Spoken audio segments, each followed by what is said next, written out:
Hey folks, welcome back to another Next Steps podcast. My name is Kim and I hate being cold. Well, I get to be outside today on this beautiful fall day, and thankfully I don't even need a coat.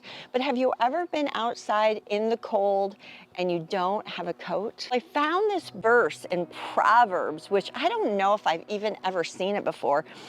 But it's Proverbs 25:20, and it says, like one who removes a garment on a cold day or vinegar poured on a wound is one who sings songs to a heavy heart. A heavy heart. And maybe you are feeling a heavy heart today. Maybe you felt a heavy heart for a while now. Maybe you know someone with a heavy heart, that's overwhelmed with life, or grief, or struggles in relationships, in families, in the division of the world, whatever it is. Most of us either have had a heavy heart or know someone with a heavy heart, especially in the last couple years. And so what does it mean to sing a song to a heavy heart? Well, I love how the author uses two different similes to describe this. He says, like one who removes a garment on a cold day. So I'm picturing myself, I see someone with a coat, and it's a nice warm coat, and I'm freezing. I forgot my coat, and I literally go up to that person, take their coat off, and I put it on me, and it feels so good. And I look across the way, and I see the person going, what the heck? What did you just do? You just took my coat off, and now I'm cold. And this is like me going, hello, I don't need to hear your problems. I'm feeling good now. I feel all nice and warm and cozy, so please don't rain on my parade. Another way singing songs to a heavy heart is like vinegar poured on a wound. And at first I thought, well, isn't that good? Like I thought vinegar was supposed to clean wounds, but it's only diluted vinegar that cleans wounds. And I'm talking a lot of water with vinegar, because if you pour straight vinegar on a wound, it actually can hurt more. It actually can corrode or even totally destroy living cells. And so when we sing a song to a heavy heart, when we are trying to do things like this, tell a joke if someone's sad, or flip it to a positive, like, hey, look on the bright side.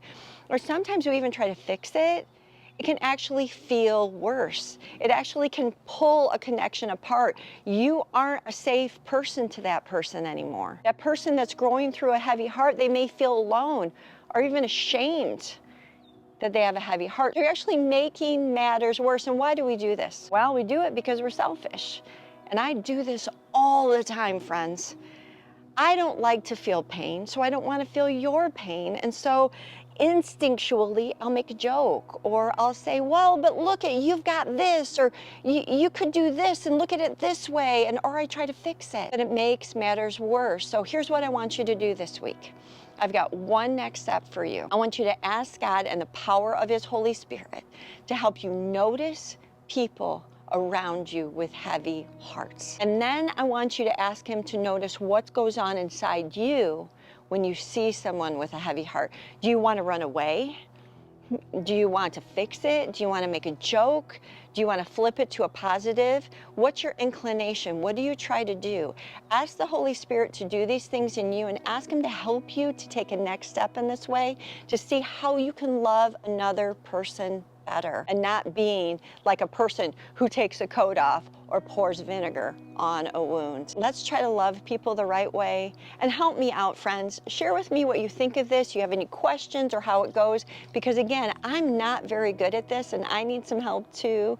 And because remember, the truth is that next steps are most successful with God and with others.